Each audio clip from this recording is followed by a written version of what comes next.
Okay, a very good evening to you all. Welcome back to another session of masterclass being broadcasted here at Hyderabad from the Yashoda Hospitals. And Yashoda Hospital has been conducting these masterclass webinars for many years now. And it's my privilege today to have elite panelists today joining for this expert talk on the role of ECMO in toxidromal manifestations, where you have a cardiovascular collapse and you can see the role of ECMO bridging the patient to recovery. So discuss about this important topic. We have Dr. K.R. Ramanathan.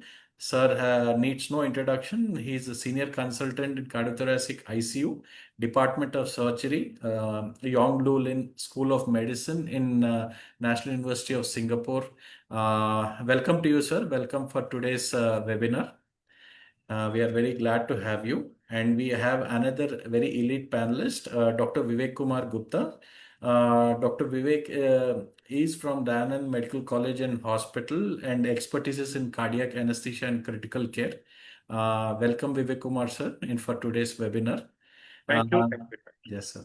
So today we have an interesting case discussion on the role of ECMO in toxidromal manifestations, where we had a patient where there was a combination of calcium channel blocker as well as beta blocker toxicity together to the tunes of lethal dosage of 10 times the toxicity effect that is reported in the literature, and how the ECMO helped to bridge us in managing this patient to recovery.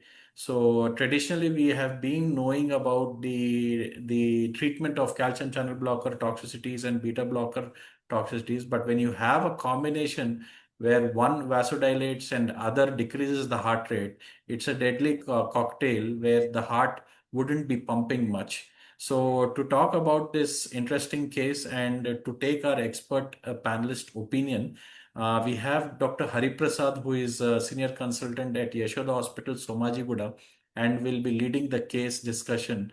And we'll be very, very happy and eager to hear our panelists about their opinions and the role of ECMO and any queries we have in this case management. Definitely, we would be more than happy to take questions in this scenario. And I would like to welcome all the delegates and all the students and faculty friends who are joining us from around the world for this today's webinar. And let's start off the topic without wasting much time. Over to you, Dr. Hariprasad, with your case. Thank you, Karthik sir. Good evening, all. Good evening, Vivek sir. Good evening, Ramanathan sir, for this webinar topic. And good evening, all the participants who have joined this webinar at this moment of time. So I will be taking through you this small short case, which is of a cocktail of poisoning of a 25 years old male patient. So just.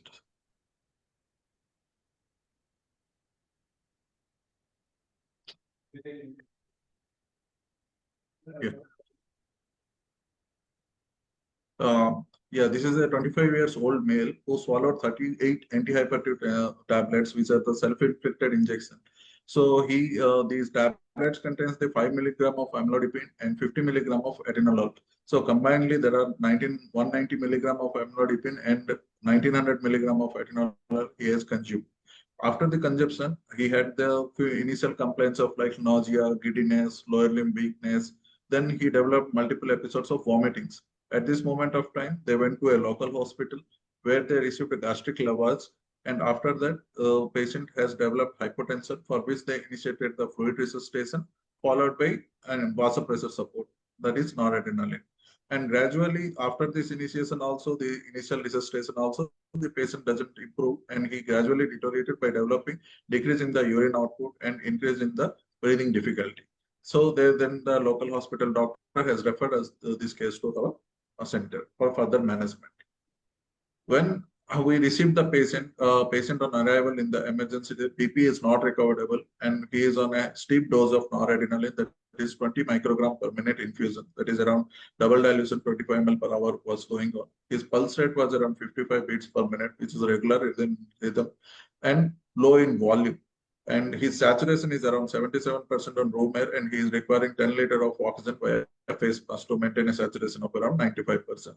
He is conscious and alert with airway protection airway protection protected, and his temperature is around 97. Few basal creps are heard on auscultation of the chest. Apart from that, rest of the system examinations were normal. Coming to the baseline ABGs and GRBs, his GRBs was around 120 milligram per deciliter, and ABG was showing around mild acidosis. That is pH of 7.37, PCO2 of around 30, and PO2 of around 49, and bicarbonate of around 17, and lactates of 1.8. And focus as we do every patient in a emergency or who is an hypotensive, so which was showing mild to moderate LV dysfunction with collapsing of IVCs more than 50%, and there are B lines on the right side of the chest side. So this was the on arrival the picture.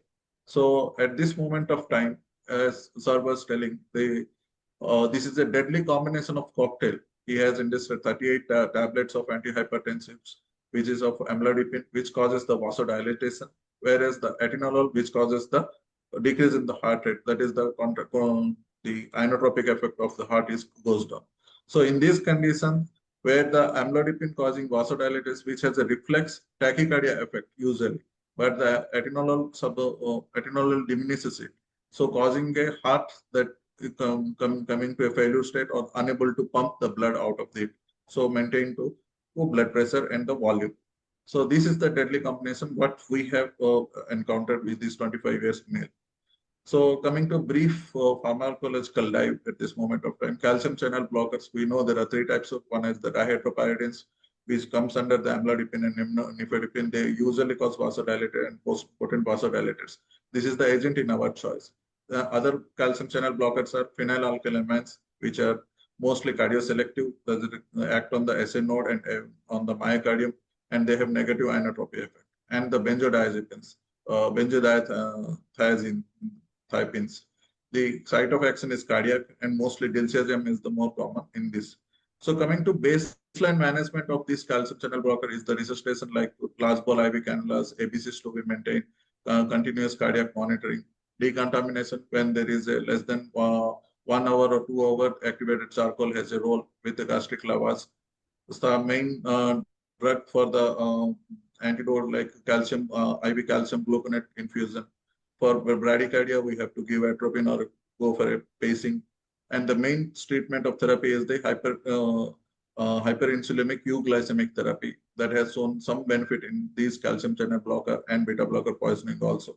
Vasopressor, initial choice is the norepinephrine is the first line. Lipid emulsion in some lipophilic calcium channel blocker lipid emulsion is helpful. And if not, these are the conventional methods. If not, then we have to go for the rescue mechanical support therapy. Similarly, beta blocker, the type 1 is also similarly ABC and decontamination followed by bradycardia for the atropine, and specific antidote like glucagon, hyperinsulinic euglycemic therapy to continue, and calcium adjunct when there is a calcium channel and beta blocker toxicity. In refractory cases, vasopressors, sodium bicarbonate infusion for the white QRS and maintenance of the lipid emulsion for lipophilic drugs like propranolol, and transvenous pacing and mechanical support therapy. And sometimes some beta blockers are dialysis, so the hemodialysis can help in some cases.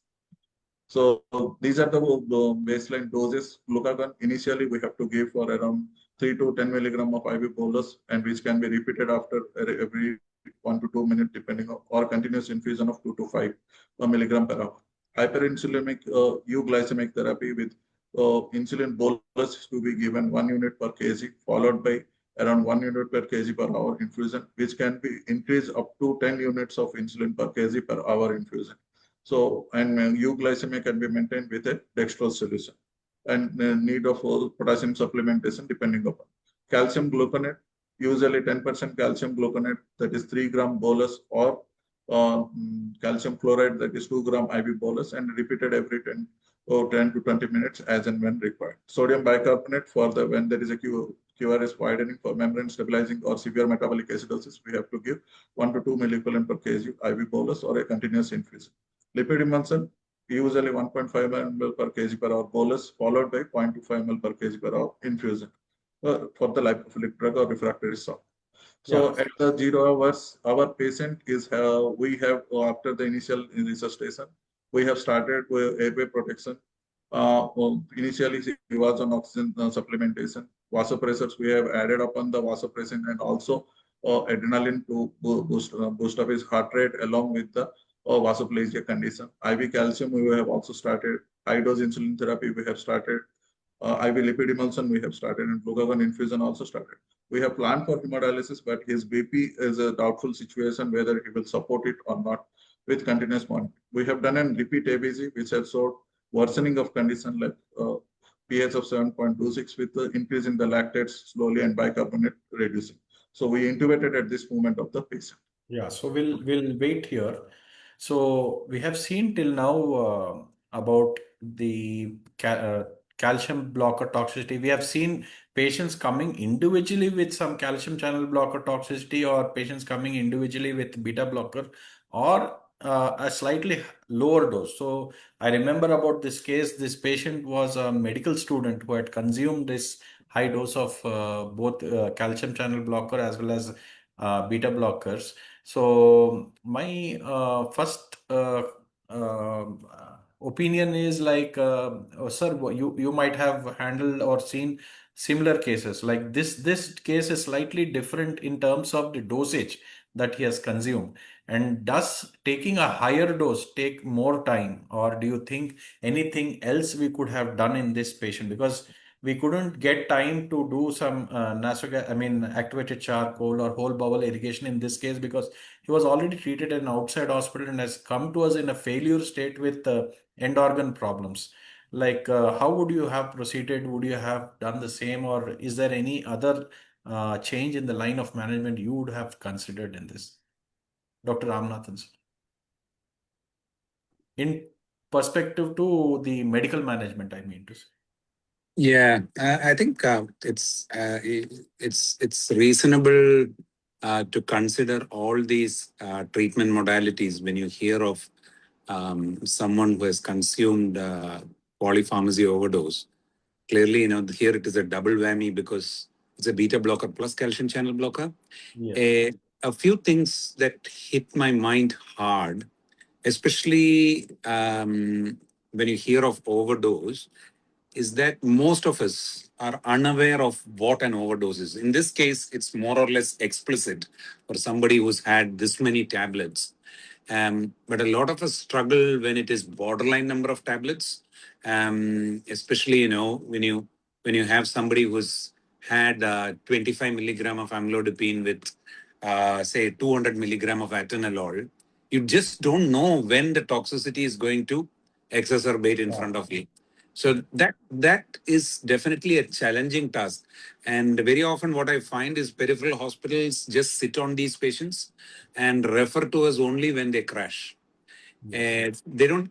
So the two things that we tend to do in such instances, and now it's slowly we are mandating it in Singapore, is as soon as somebody presents with any polypharmacy overdose, irrespective of the dosage, just talk to a toxicologist first.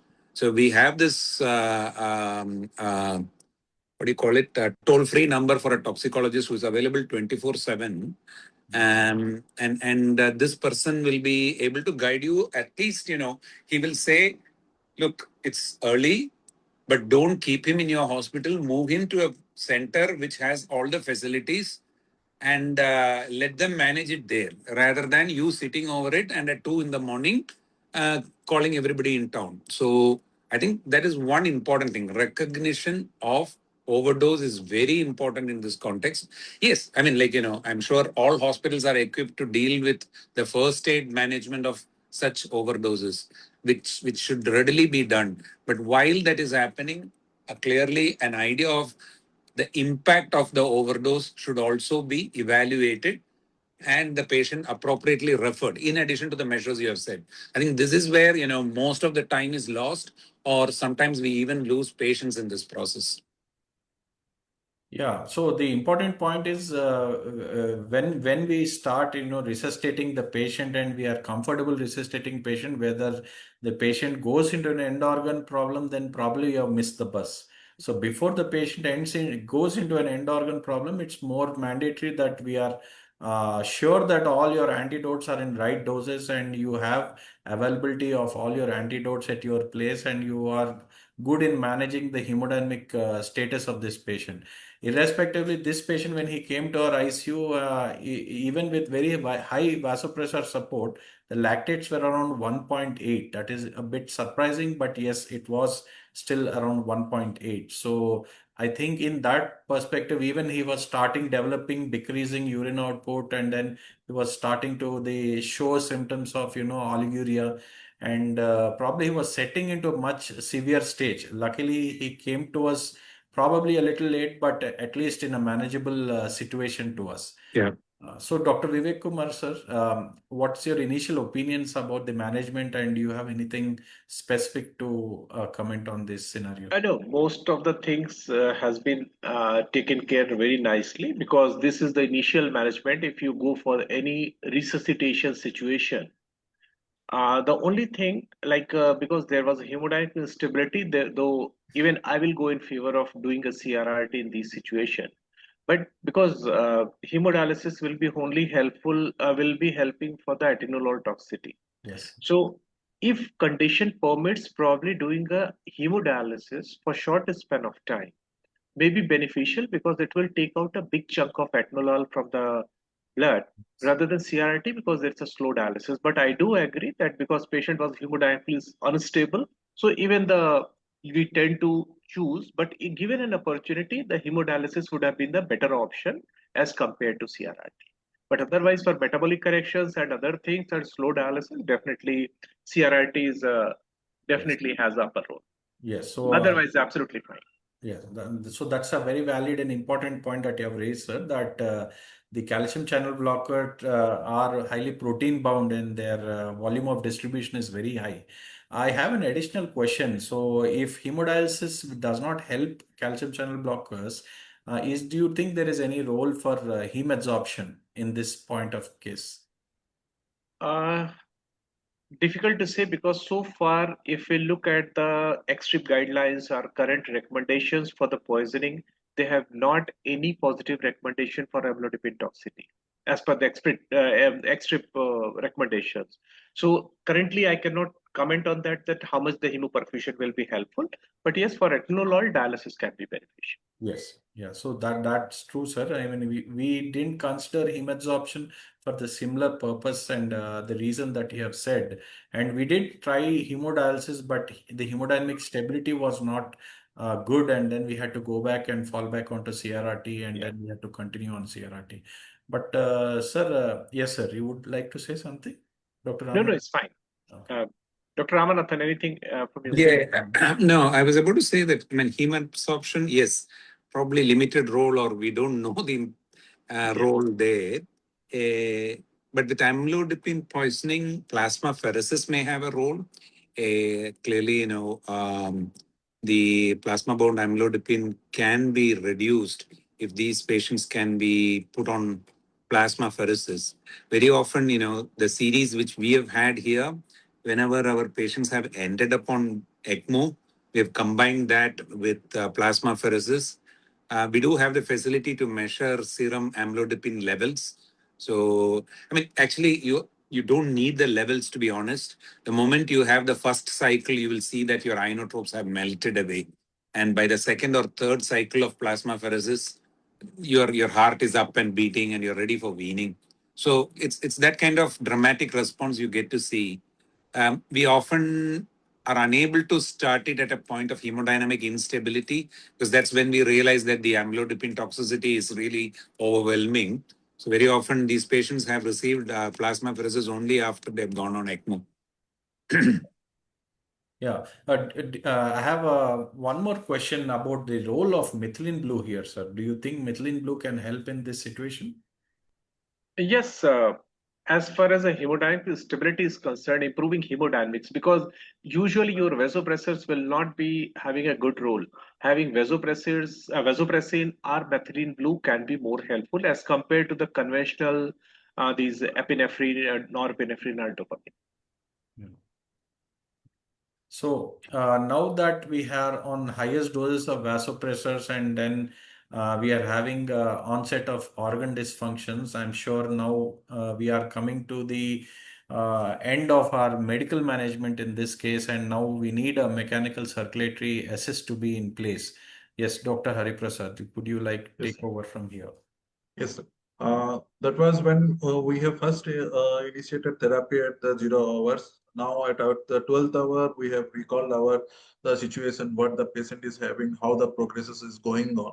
So this patient is on the ventilatory support, hemodynamic still not stabilized with the conventional therapy, worsening metabolic acidosis with hyperlactatemia, oliguria setting, and AKI is further worse. Difficult to start a CRRT due to hypertension despite of the optimal around 4 inotropic and vasopressor supports, and his still BP is around 80 by 40, heart rate of around 58 and saturation of 92, and still the cold extremities. At this moment, after the initial brief incomplete response, the shock is further weakening. So at this time, what we are doing to treat next, how best we can preserve the organ function of this patient, and what next we can do at this moment of time. Yeah, so now the point of discussion is now moving towards mechanical circulatory assist options that we have in this scenario, considering that the patient is becoming more and more hypotensive with conventional treatment strategies. So, like we have two scenarios before the patient falls into a state of reversible or an irreversible state of shock, and then when a patient is still in a state of reversible shock, and what sort of situation would you consider mechanical assist here in this patient, and what kind of modality would you consider the configuration of ECMO here, and then what would be the optimal timing? When would you determine that this is the time where I have to like fall back on my conventional therapy and think about initiating VA-ECMO in this situation? Dr. Vivek, sir, would you like to start off like your initial opinions on the therapeutic dilemma we might face in this situation? Yes, definitely. So, rising lactate, unresponsive to the vasopressors, which is again rising, or you have reached to the highest level and there is no hemodynamic stability. And moreover, in this particular case, because there's a combination of atenolol and amlodipine, so we can see that there is no compensatory tachycardia. So obviously, it's a low cardiac output state, and it is progressing to the second organ involvement in terms of kidney, and there is a worsening of the metabolic acidosis as well. So my take is to start immediately in this situation when the early management of a patient, because you can't give too much of fluid in these patients, so you have to give small boluses of the fluid, otherwise they will decompensate very rapidly. So once you have done the initial step, try to initially stabilize these patients, and there is an increase in the vasopressors are high and no response to these therapies, that is the time to think of supporting the heart. So that is the VA-ECMO we should start, because this is progressing to the irreversible shock. When we have a metabolic acidosis, lactic acidosis, LV dysfunction is there, and the heart rate is just 60, and with the vasopressors, BP is just around 80. So I think this is the time when we should initiate VA. Yeah.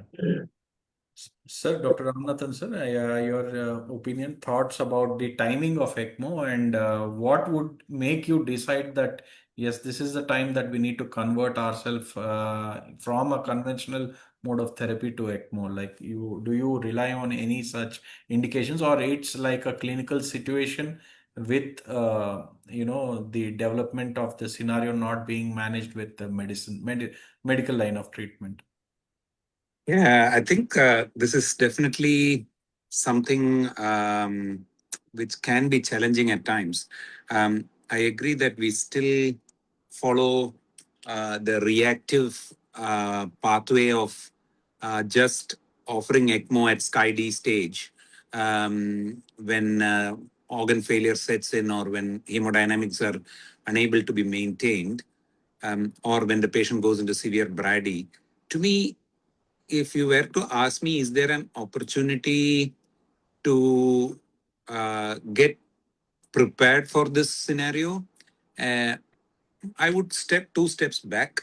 So the ECMO preparedness for a toxic patient or a toxicology patient starts from the time you know how much tablets of amlodipine and beta blocker they have taken. That's where the ECMO preparedness should start. The moment you hear that your patient has had 38 tablets of this, it should hit your head hard that this patient at some point of time might need ECMO, and that's where the preparedness should start.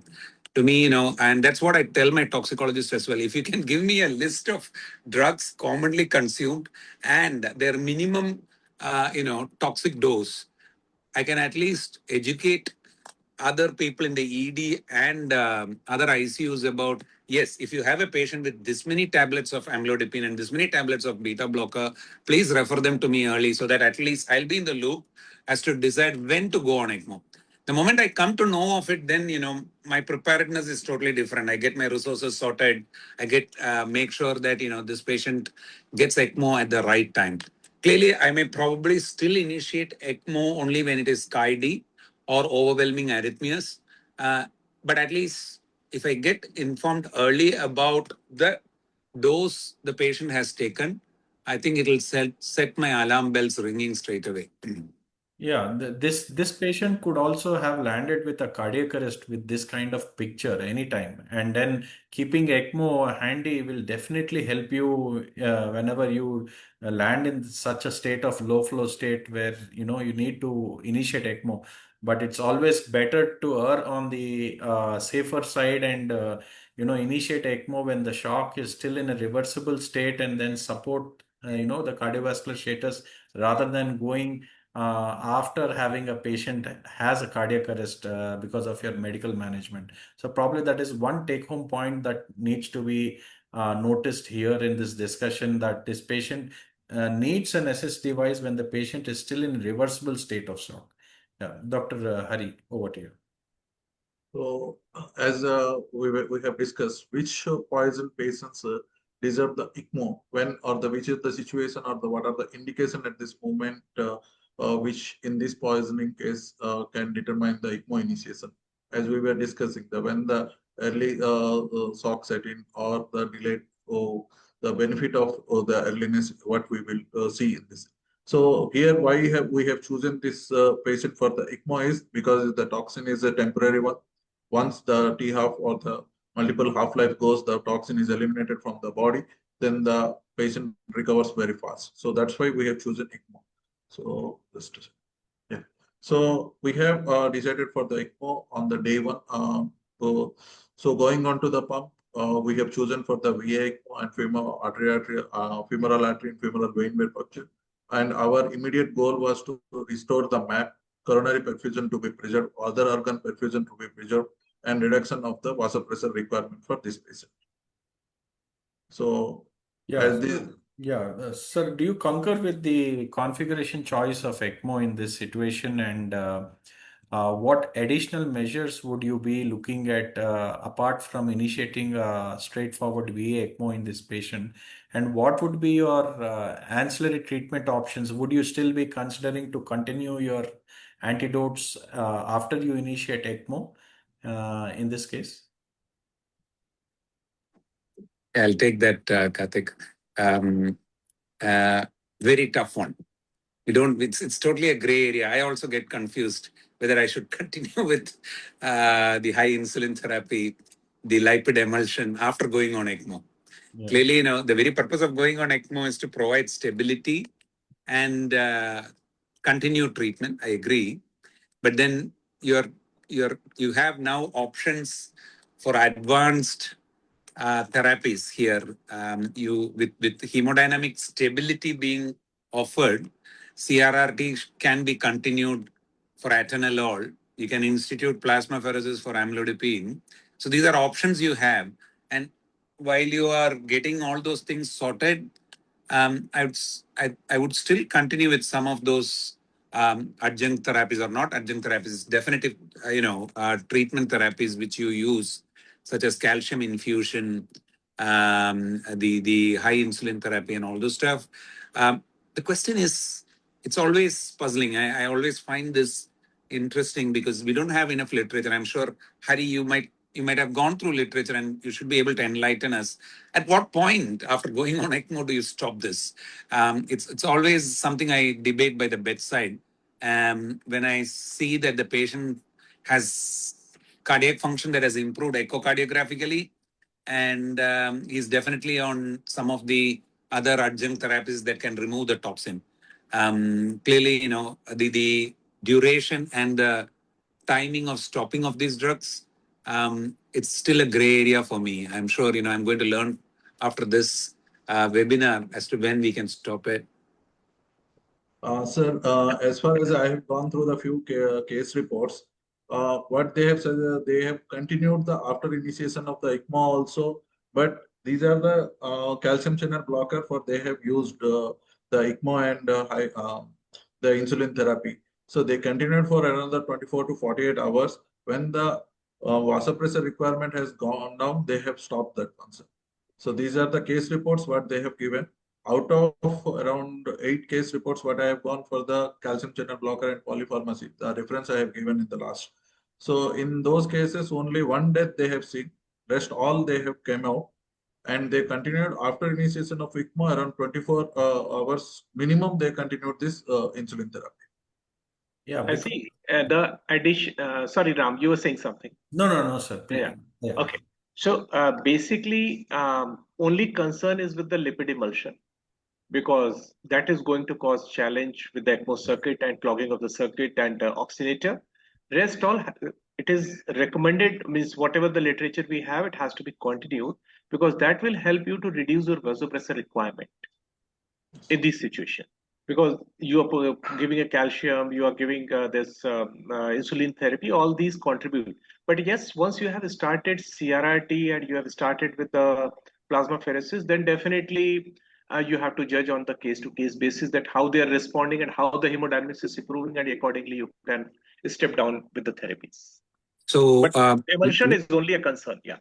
Yeah, Vivek, Ram. so Vivek, I was about to ask you. So at the point vasopressors start coming down, would you think that it'll be prudent to stop some of these agents, or do we continue till the vasopressors are totally off? No, once we start reducing this, then I have done a few cases of these amlodipine and combined toxicities. So we start reducing these calcium because again, the calcium will be a challenge when you are running a ECMO circuit. So we start reducing the dose of calcium. Once the vasopressor requirement is coming down, that means the patient is holding hemodynamics on that. Yeah, ideally, even the literature that I have gone through says about 24 to 48 hours. Probably that is what most of the literatures tell us. And the very important point about the lipid emulsion, sir, that you have brought in, and its interaction with the membranes of our oxygenator. And when we are initiating ECMO and then we are cutting down on our conventional therapies, what is that you monitor, especially in this case scenario, which will help you towards your goal target of hemodynamic resuscitation? Apart from monitoring your maps, your lactates, what are there on your mind that you will be looking for signs of recovery apart from blood pressure? Do you think any other aspects or parameters you would want to consider here?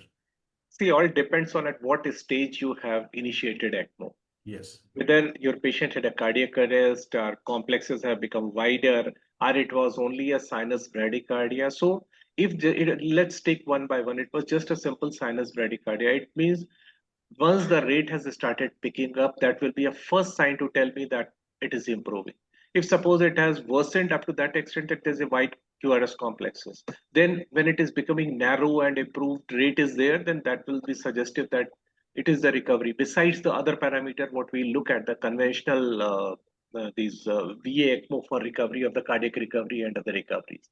But yes, metabolic monitoring is very, very important. Improving urine output, uh, downhill course of the lactates and improving metabolic acidosis are a very good guide in any situation when we address these issues. That will actually guide you that your flows are also adequate because sometimes it happens your flows are relatively less, I mean, whatever is required, you are lesser flow, then it is not going to improve. Yeah. Yeah, Dr. Hari. Yeah, Dr. Ramanathan, you wanted to. Yeah, just wanted to add one comment here. So the other bedside parameter that might help decide on the efficacy of treatment would be the inotrope score. We discussed about it. So Yes. definitely, the reduction in inotrope score is definitely reassuring of the fact that the treatment is working. Okay. Yeah, we'll continue with the case, Hari. Yeah. So this patient went for the VA-ECMO initiation, and we received the patient with a ECMO flow of around 3.2 liters per minute with a sweep gas of around 2 liters per minute, and ventilator parameter 10 pp and the tidal volume of 320 ml per kept for the lung productive ventilation, and he is requiring around 100% of ventilation FiO2 to maintain a map of around saturation of more than 95. Hemodynamics were barely little bit of stabilized with a heart rate of around 87 beats per minute and a BP of 90 by 50 of, and MAP maintained around 65, but still requiring triple vasopressin, that is noradrenaline, vasopressin, and adrenaline. But the dose requirement has came down. The labs, as we perform after initiation of ECMO, hemoglobin came down a little bit from 12. Just from 12 to 9.6. So we have also initiated a transfusion of one packed RBCs along with other monitoring like anticoagulations like ACT requirement of heparin and this. Heparin was also we have initiated and frequent checks of ACT. Second thing, now as the hemodynamics are getting stabilized after the initiation of ECMO, we have planned for the CRRT.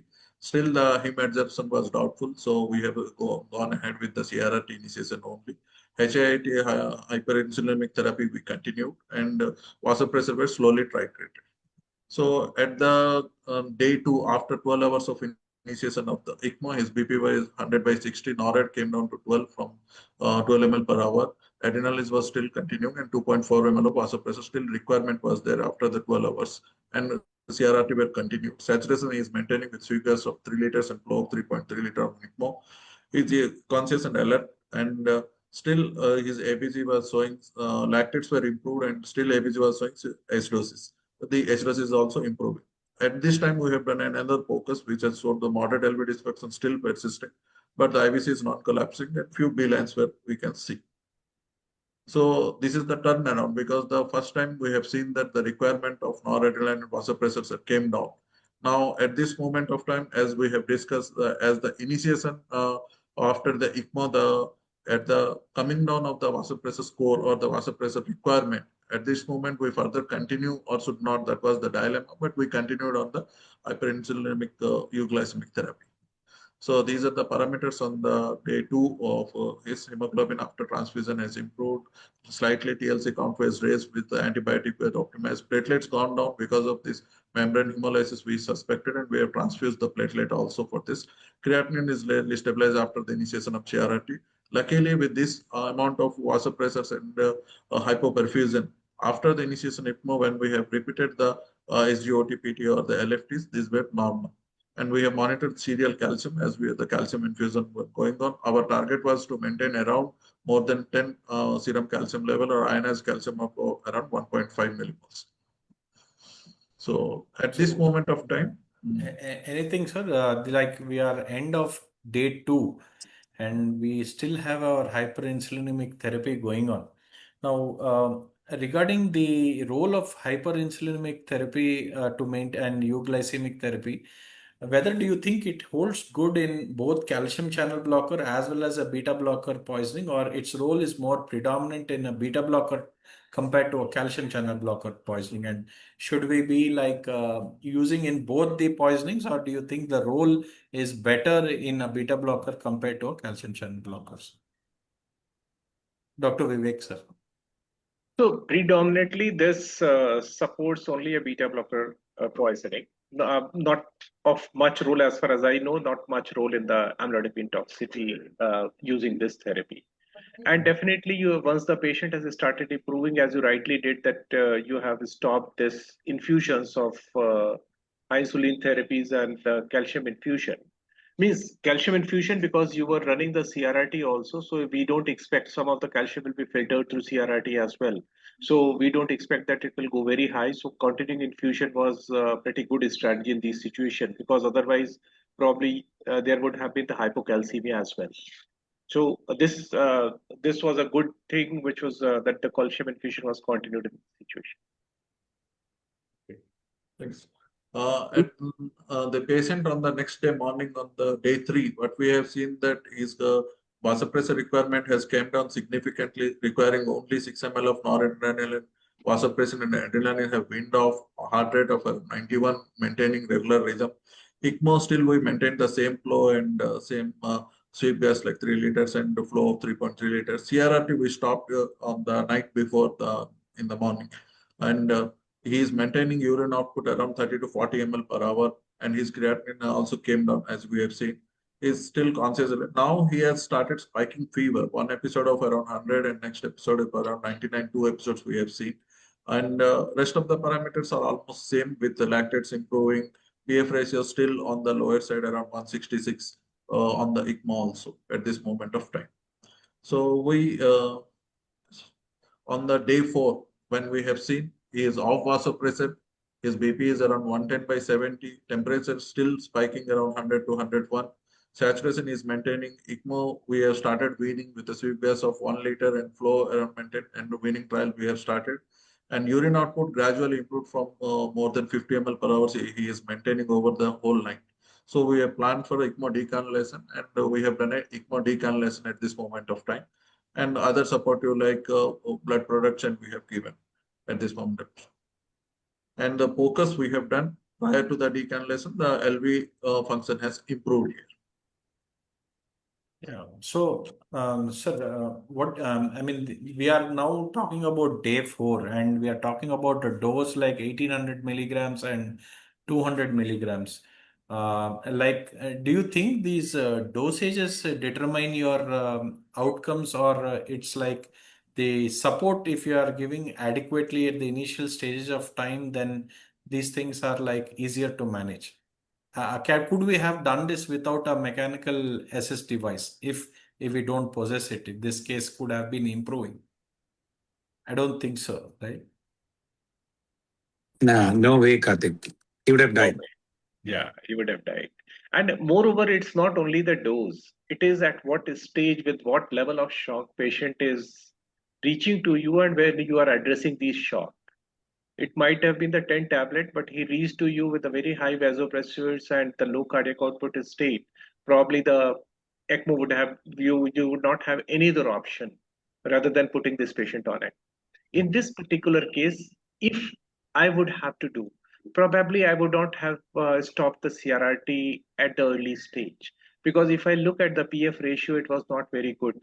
And if you look at, though the IVC was showing a more than 50, less than 50% collapse, not a good indicator because your venous cannula is already in the inferior vena cava. But these patients actually receive a lot of fluid during resuscitation, and this is the time to de-resuscitate them. So my preference will always be that I'll decannulate, wean off the ECMO and remove the ECMO, and I'll continue with the CRRT, so that whatever fluid balance is required, I can always manage. But this is the difference. If you ask me, I would have gone for the continuing CRRT and decannulating this patient from it. Ram, your opinion? Yeah, I mean, I agree, Vivek, up to a certain extent. Yeah, I agree. Probably he's currently being timed for decannulation appropriately from ECMO. Looks like things are returning back to normalcy. So, right time to come off ECMO. But I also agree that I might end up using that CRRT to de-resuscitate him. And use the filter to remove fluid at this stage. Yeah. And one more point that we could discuss is the role of pacing here. I mean, not while during ECMO, but before ECMO, pacing was one option that was at our disposal. But luckily, this patient responded to medical management, and we could come over to ECMO, and then we probably overlooked that option.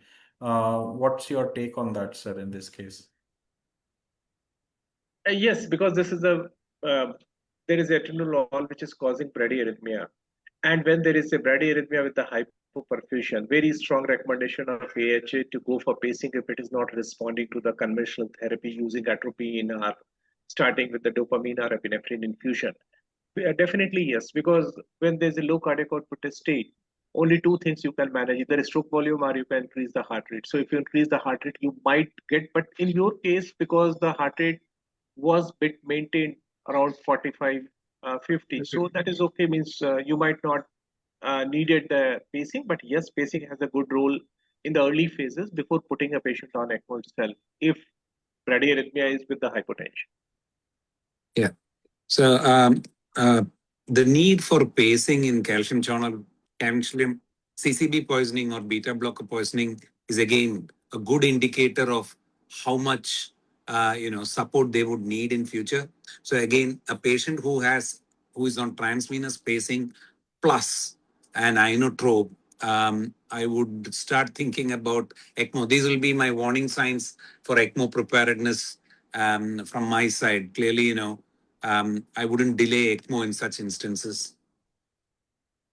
Yeah, yes, sir. That's definitely a very important point that you have said about preparedness of ECMO and what are your warning signs when you're dealing with such an situations where you have high doses of poisoning substances being taken.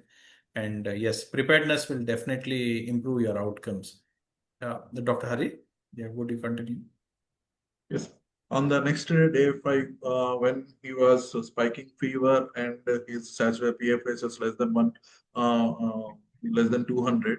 So at this moment of time, we have done a CT chest or CTPA, better to say. So this was showing right moderate pleural effusion along with right lung upper lobe collapse was there, and this is negative for PTE. So we have immediately done a BAL here, and the collapse was improved, and we have drained also the pleural effusion, which came around 350 ml. Rest the ET culture initially what we have sent, which came down to exterior Klebsiella. Later, when we have BAL sent, that is also same organism and so on. So antibiotic were optimized at this moment of time. Yeah. So this was the CT of that way. Sorry. This was a scary time coming off ECMO, and then you're landing into a situation where you're seeing an hypoxia, which you didn't never dreamt about in this case, right from the starting. Yes, initial stages there was a bit of hypoxia, but when we decannulated this patient, and then we found to our surprise that patient was going down the next day. Yeah, and we could overcome this with a simple bronch and antibiotic change. Yeah. So what is your post ECMO decannulation when the patient is off lung protective ventilation strategies with ultra low tidal volume? Is this some kind of complication that you often see, or you're coming off ECMO and then you see pulmonary complications setting in? Yeah, Yeah. pump lung we come. Yeah, please carry on. Ram, please carry on. No, I was about to say that, um, uh, it's not uncommon to see patients with such massive overdose having aspiration pneumonia along with. But that happens before ECMO, and very often aspiration pneumonia is quite overwhelming at that point when you go on VA-ECMO to support them. That at the time of cardiac recovery, lung would not have recovered. These people do have a high degree of differential oxygenation, and at least two of our cases, we had to convert them to VAV, eventually VV. So that's one aspect. The second aspect, of course, barring aspiration, given that he's intubated, this is most likely a hospital-acquired pneumonia, and you're dealing with hospital-acquired pneumonia in this gentleman. So I would think, you've done what was required for treating that. Yes, Vivek. Yeah, in addition to this, what you said, absolutely right, because this looks a hospital-acquired pneumonia, but sometimes we come across with the pump lung also. You come off and then suddenly your X-ray become white. So this just require a high PEEP and supportive therapy, maintaining oxygenation. In a couple of days, usually it starts recovering. Yeah, Dr. Hari, please continue. Yeah. Sir, on the next day, we have extubated after a successful weaning trial, and we have kept him on an SOS NIV support. And with this, his the gradual condition has improved.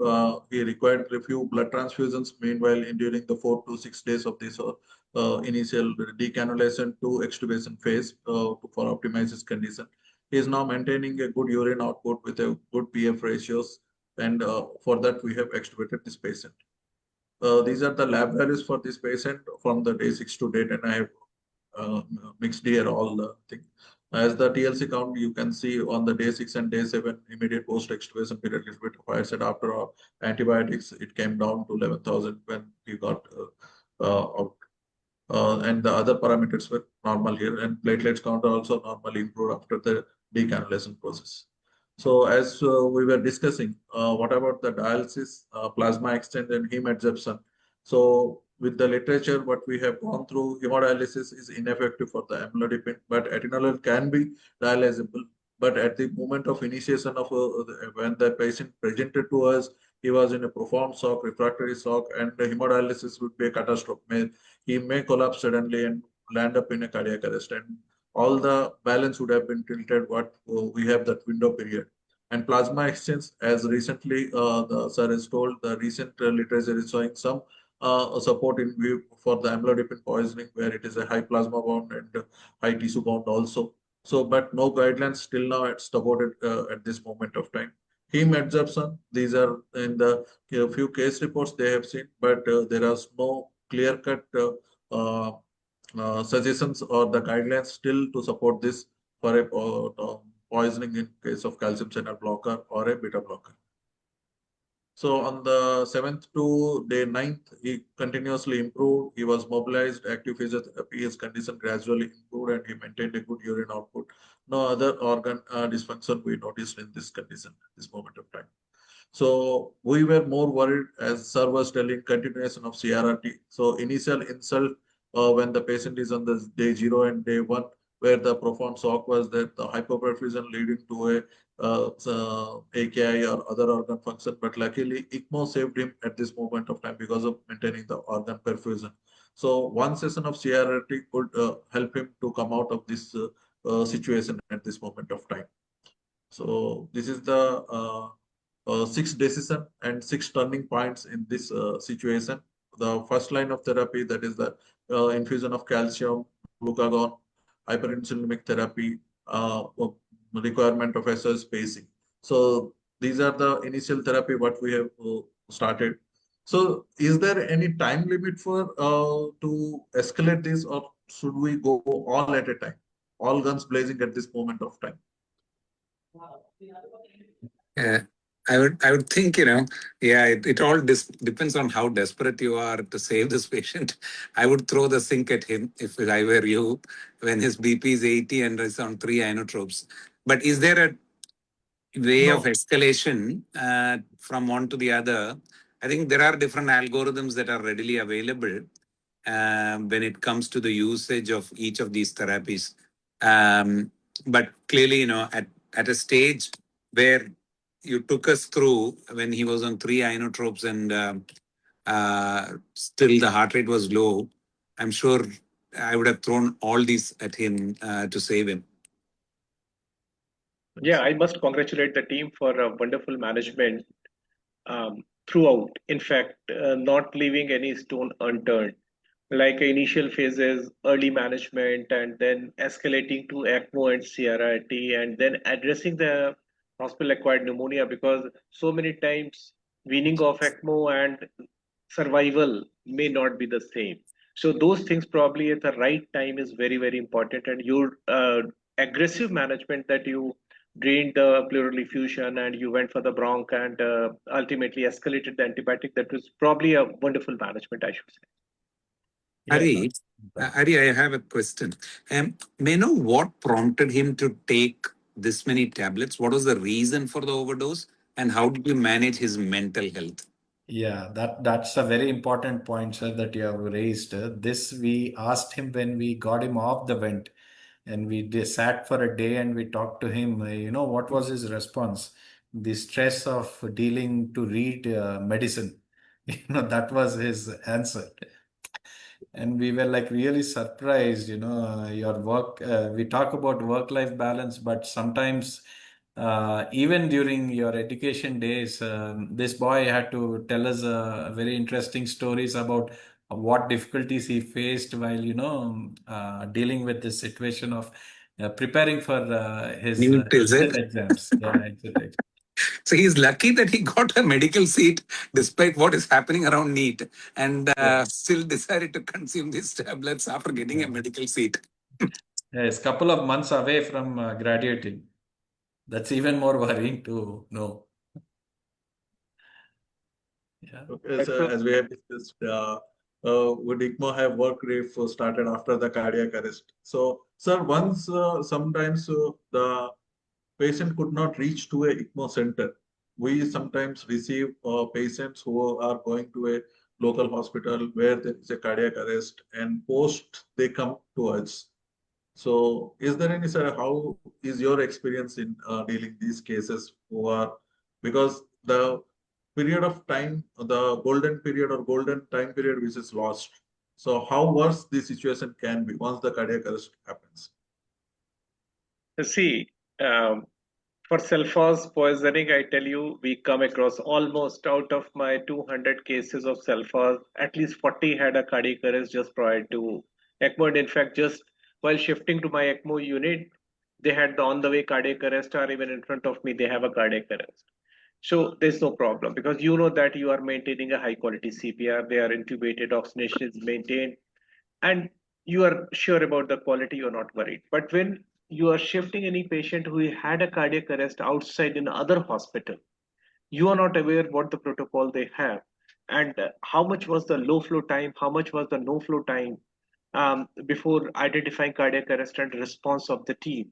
So you have to you should trust what others are saying. That's one.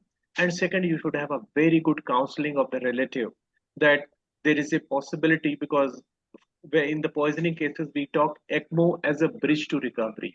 But Yes. there you should always talk that ECMO nowhere situation if the brain does not recover. Because once you do ECMO, and if you have not explained and counseled regarding this, then after 2 days or 3 days, everything will be blamed to the ECMO itself. That I don't know, my patient was fine and something happened on ECMO. So we always take it very particularly. If the patient had a cardiac arrest, we get a documentation, we ask them, we explain that at least two relatives, and we make them understand that there can be this situation. We ask them to write in our consent, and then only we proceed for ECMO. If they say that the CPR time was short, and because these are young patients, usually they tolerate a longer time of hypoxia to the brain. But if you don't know, if they say half an hour or 45 minutes, then definitely we usually avoid doing ECMO in these situations, because we know that there is a possibility that this patient may have the hypoxic brain injury. So this is something very important and a very pertinent question you had raised, that if you come across with a cardiac arrest from the different hospitals. So it should be means it should uh, you have to identify it on case to case basis rather than outrightly refusing that we'll not do ECMO or we'll take every patient for it. You have to find out on the documents, you have to talk to the relatives, you have to make them understand, and then definitely if it's a shorter time, not much time, then you can think of, because these are young patients. Yeah. Dr. Ramanathan, you agree with sir's opinion? How is it at your place, like when you deal with post-CPR patients and attenders are keen to try out even for 1% of chance that exists, and you're in this dilemma whether I have to put my foot forward or not. Yeah. Seeing his age, you are really motivated to go ahead and put an ECMO. Then you get caught in a situation where you don't want to be. Yeah. Yeah. No, we've burnt our fingers too. Um, uh, yeah, I mean, see, to answer that question, so I think there was a recent ELSO registry report published this year on calcium channel blocker toxicity and the use of VA-ECMO. And the two things they identified as major risk factors is advanced age and cardiac arrest. So the need for eCPR. It just brings down the survival rates like anything. Otherwise, you get about 60 to 80% survival in these people. The very fact that they go on eCPR cuts down the entire survival rate to about 20-25%. So one of the things that I tend to do when I hear that when a peripheral hospital calls me and say that this is how many tablets he has taken, is I ask them to put in a sheet in the femoral vein and femoral artery Not that, they'll be able to start ECMO. At least if my people are around, my team is around and he arrests, I can cannulate. But if patients arrest before my team reaches there, and if the duration of arrest, despite being witnessed in ED, is more than 15 minutes, I do an ABG. If the ABG pH is less than 7.1, we do not offer ECMO. We just say, we will not be able to salvage this patient. So that is the blanket kind of,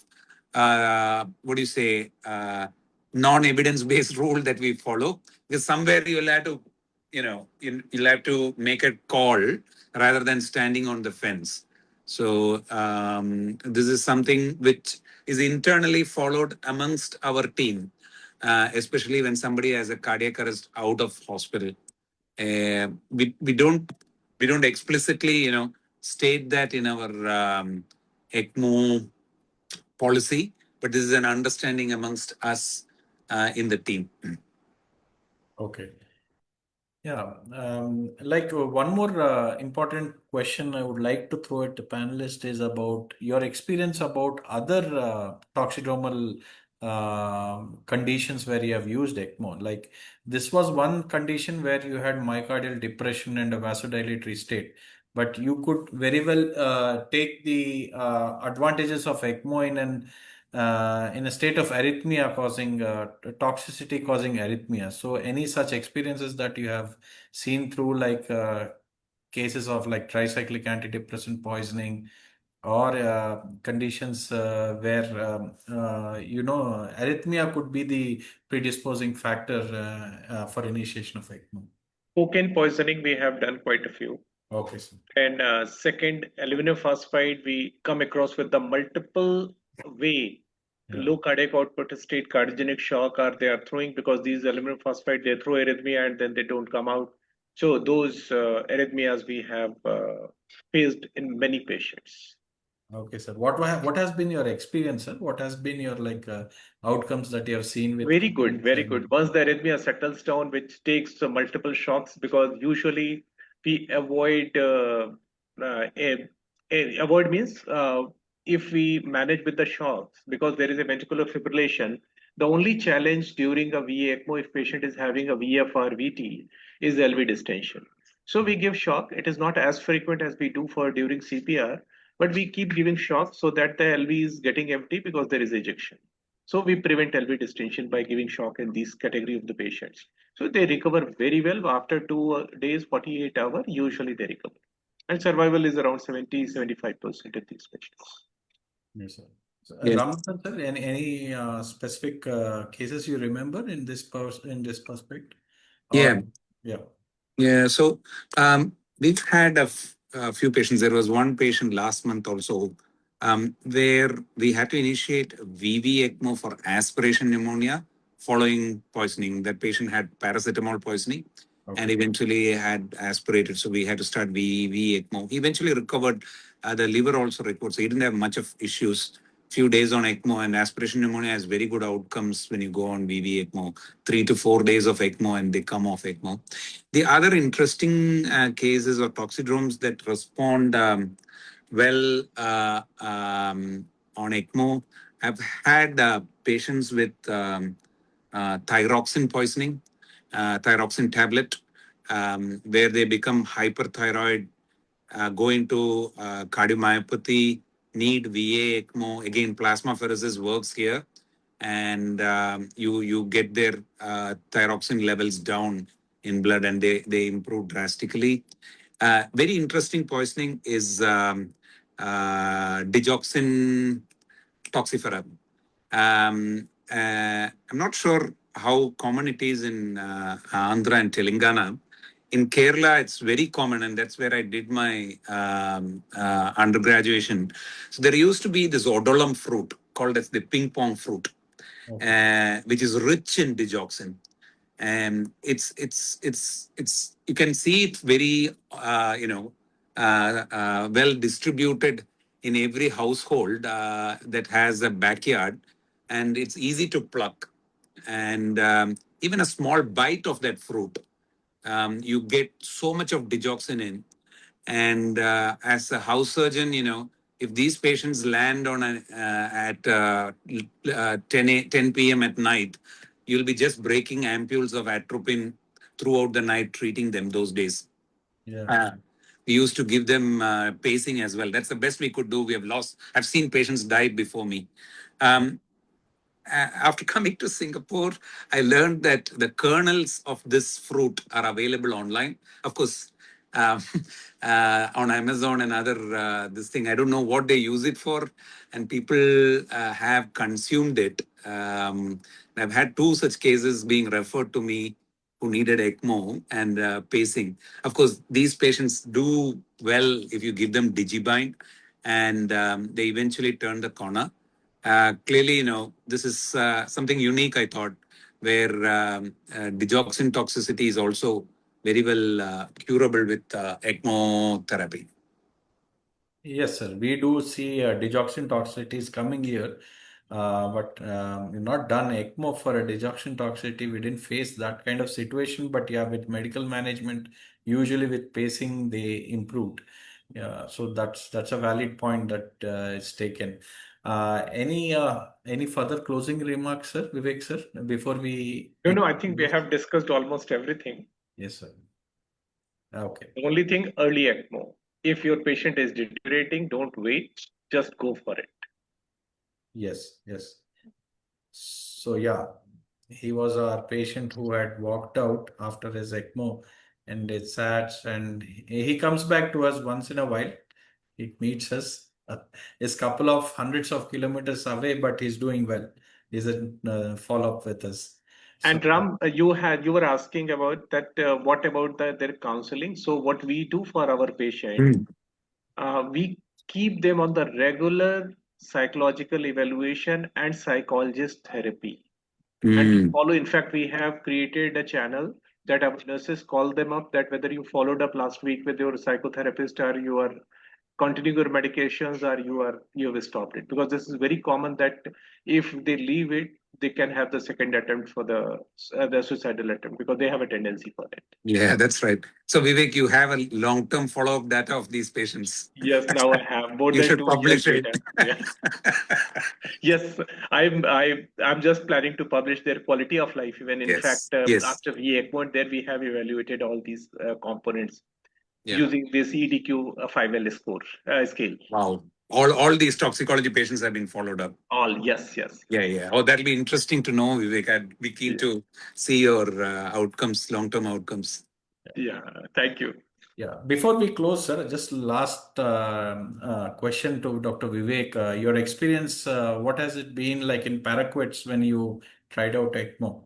And what was your experience there? Truly speaking, if somebody has taken paraquat and more than 30 ml, only thing which can be helpful is the using these hemadsorptions if the patient has reached before 4-5 hours.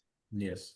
Otherwise, no other therapy. You do dialysis or hemodialysis, CRRT, nothing works. And putting them on VV-ECMO, only one indication that you are planning for a transplant. If this is so, and that also one should be ready for the long-term VV-ECMO, because till the time the drug is out of the tissues and reach to a lowest possible level, then only. Otherwise, probably a transplanted lung can also have some fibrosis kind of a changes. So that is the only indication.